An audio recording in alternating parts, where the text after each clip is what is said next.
Merci d'être avec nous aujourd'hui dans Ok Padré, l'émission des prêtres de notre diocèse qui répondent aux questions des jeunes.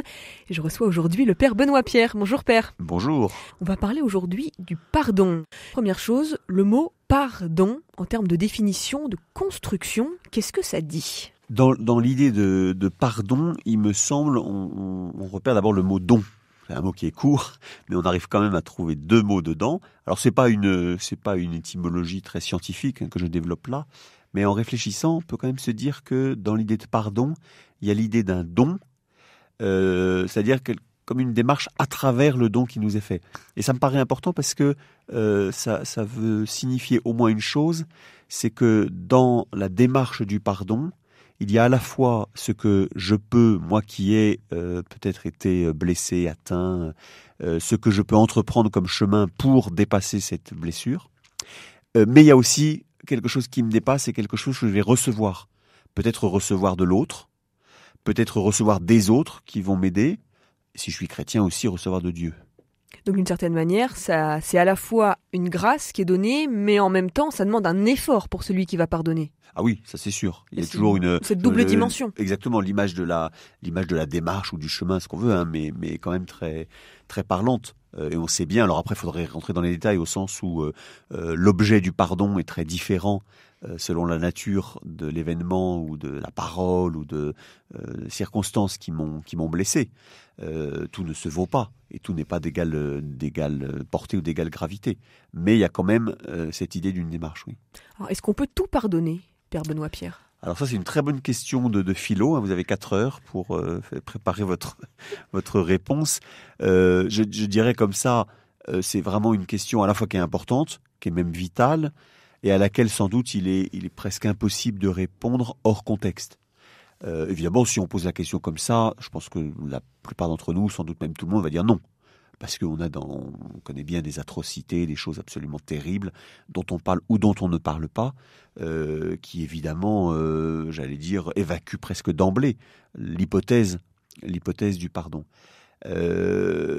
Alors, peut-être c'est un peu jouer sur les mots sans doute, mais tout est-il pardonnable ? C'est-à-dire tout peut-il faire l'objet d'une démarche de pardon ? Ce qui est un peu différent, parce que là, et aussi avec l'aide parfois de quelques témoignages sans doute un peu forts qui nous sont donnés, on n'est jamais sûr de réussir, on n'est jamais sûr quand on commence une démarche qu'elle va aboutir au pardon complet et idéal, mais il y a cette force-là au fond du cœur humain de pouvoir quand même dépasser les blessures, dépasser même les choses terribles par une démarche de pardon qui commence peut-être déjà par une démarche d'apaisement, une démarche de réconciliation progressive. Ça veut dire en fait que le cheminement comme ça du pardon dont vous nous parlez, Père Benoît Pierre, il y a vraiment cette idée à la fois de laisser le temps et d'arriver à se défaire du côté émotionnel de la colère, de la haine et de la rancœur, avant même de passer à autre chose. Alors c'est sûr que le temps est un facteur absolument déterminant, même si on ne le maîtrise pas vraiment, parce qu'il n'y a personne qui va nous dire allez, maintenant il est temps de passer à l'étape suivante.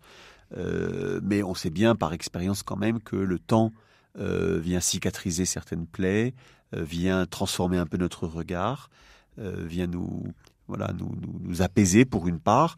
Parfois aussi le temps ne fait rien, hein. Parfois le temps aggrave aussi des choses qui... Les rancœurs, la haine. Voilà, il y a des choses qui se réveillent avec le temps, hein. On le voit malheureusement dans certaines situations où il y a eu comme une amnésie pendant très longtemps, et puis tout d'un coup, ou de manière progressive, il y a comme une conscience de la gravité des choses qui se révèlent. Donc les choses sont quand même vraiment complexes. Un petit peu comme si la mémoire ressurgissait. Oui, c'est ça, notamment quand suite à un traumatisme. On pense aux abus, par exemple. Dans le cas des abus, c'est très net, comme très fréquent, hein, comme témoignage qui est rapporté.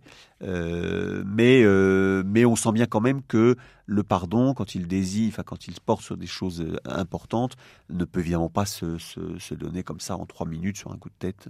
Sachant quand même que pour un chrétien, pour un jeune, il y a cet idéal, cet absolu qui est proposé par Dieu. On sait que par exemple, il y a le sacrement de la réconciliation. Dieu, il pardonne toujours. Si j'ai bien révisé mes petites notes bibliques, il y a « tu pardonneras 7 fois, 77 fois », un truc comme ça qui est écrit. Exactement, oui. C'est quand même dur de se dire pour un chrétien, ok, il y a cet idéal qui est proposé, mais il y a le sentiment de ne pas être à la hauteur forcément du défi qui est proposé. Alors c'est sûr, C'est sûr qu'il y a une marche quand même, quoi. Idéal, mais on tend vers l'idéal. Déjà tendre vers, c'est déjà beaucoup. On peut aussi décider de renoncer ou d'évacuer sous prétexte que peut-être c'est pas entendable. Donc déjà tendre, c'est important. Et puis il y a ce très beau mot de miséricorde. Et la miséricorde, alors qu'on associe souvent au pardon, mais qui désigne quand même quelque chose de bien précis. Là encore, si on reprend l'étymologie, on repère, il y a la dimension de misère et puis la dimension de cœur. Alors parfois on dit d'une phrase qui est assez belle, on dit Dieu vient poser son cœur sur la misère humaine.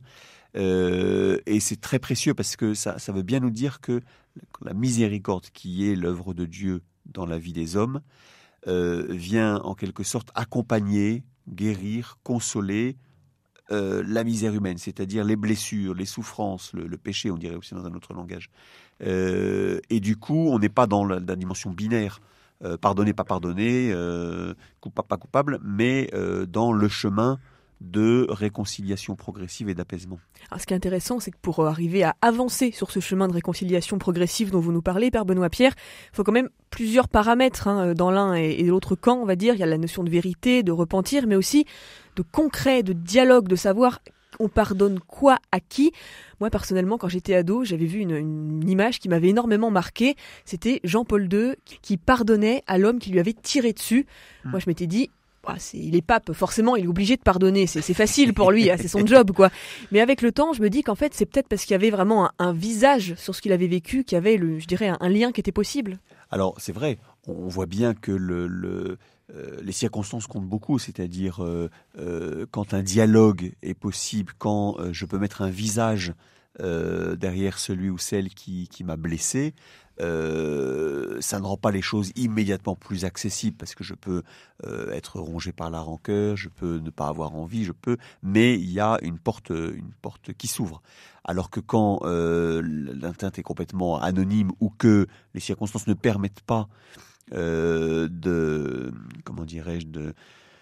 d'entrer en relation, d'entrer en conversation, là évidemment le pardon n'est pas forcément impossible, mais évidemment son objet va être tout à fait différent et sûrement assez complexe. Ça va être plus abstrait, ça va pas forcément être une sorte de cœur à cœur entre les deux personnes. Exactement.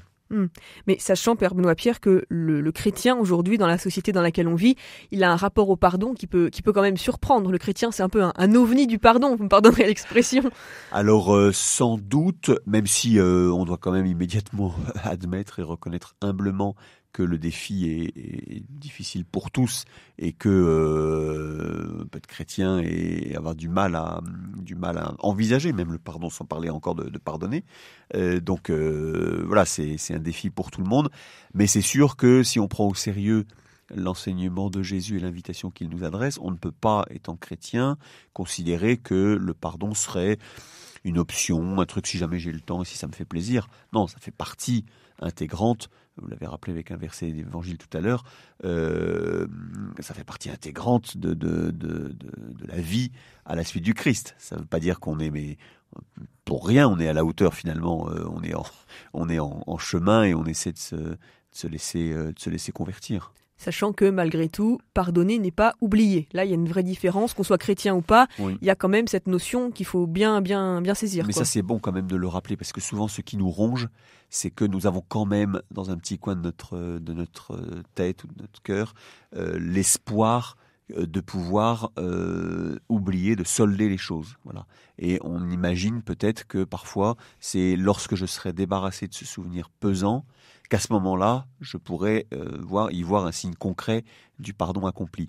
Or, évidemment, quand quelque chose m'a vraiment blessé, m'a vraiment atteint, vraisemblablement, je ne l'oublierai jamais. Et je continuerai sans doute à associer telle personne à tel événement qui m'a fait souffrir. Et pour autant, le pardon est possible. Peut-être on ne va pas devenir les meilleurs amis, mais ce n'est pas ça non plus l'enjeu. Mais je vais peut-être pouvoir trouver le chemin de l'apaisement, voilà, et un regard un peu nouveau, à la fois sur ce qui s'est passé et sur la personne qui en est à l'origine. Merci beaucoup, Père Benoît Pierre, pour toutes vos réponses aujourd'hui au micro d'Ok Padre. On vous retrouve très bientôt pour un prochain épisode. Avec plaisir, à bientôt.